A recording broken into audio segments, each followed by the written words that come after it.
हाय सांगमाने केमिति अछंती आपण माने समस्ते आशा करूछि आपण माने समस्ते भलरे थिबे मु मध्य भलरे अछि। चिकेन कषा खाइबा पाई किए मध्य भलरे न रहिबो कहंतु ना। तो देखंतु आज मु चिकेन कषा बनाउछि। तो सबु किछि मु रेडी करि नेछि। तो सांग माने आज मोर गोटे जागा जिबार अछि। तो तेणु करी मते रोषेई शीघ्र टिके सारिबाकू हेबो। तो तापरे आमे बाहरिबो। तो देखंतु मु किछि तेल नेछि तापरे पियाज पकेई नेली अदा रसुण रेडी करके रखिछि। तो ये सब पकेई घाटा घाटी करि दबा। तो जहाँ भी हेउ आमे खाइबा।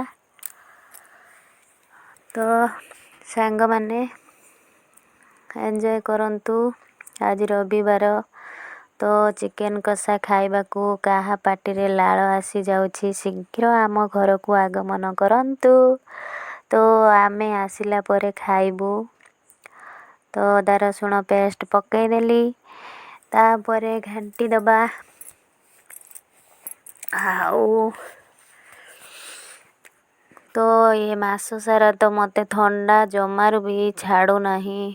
बहुत मेडिसिन खाइलेनी तथापि मध्य मो ठंडा छाड़ू नहीं।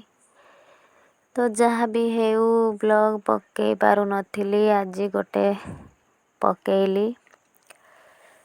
तो सांग माने प्लीज सपोर्ट करंतु एंजॉय करंतु।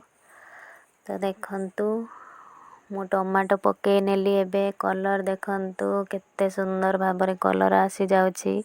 मते तो भलो लागुछि आपण मानंकु केमिति लागुछि निश्चय कमेंट माध्यम रे जणाइबे। ब्लॉग टी एंजॉय करंतु जदि मो चैनल रे केही नुआ अछंती तो निहाती भाबरे सब्सक्राइब करिबे चैनल टी को लाइक करिबा को जमार भी भूलिबे नाही। तो प्लीज समस्ते मते सपोर्ट करंतु मु मध्य आपण मानंकु सपोर्ट करिबी। देखंतु तो कसी देली एबे रेडी हेई गला। तो चिकेन मध्य पकेई नेई थिली। तो देखंतु कलर आसी गलानी। तो आउ टिके घांटी दबा। तो देखंतु सांग माने किए खाइबो शीघ्र शीघ्र आसी जानतु आम घर को। तो मते तो भारी जोर भोक हेलानी मु आगर किछि खाई देई चली जिबी। तो सांग माने आम घर को निश्चय आसीबे चाही रहिली आपण मानक बाट को। तो आज रेसिपी केमिति लागिला निश्चय कमेंट माध्यम रे जणाइबे। आज ब्लॉग टी एठी एंड करनोछि रहिली। नमस्कार जय जगन्नाथ।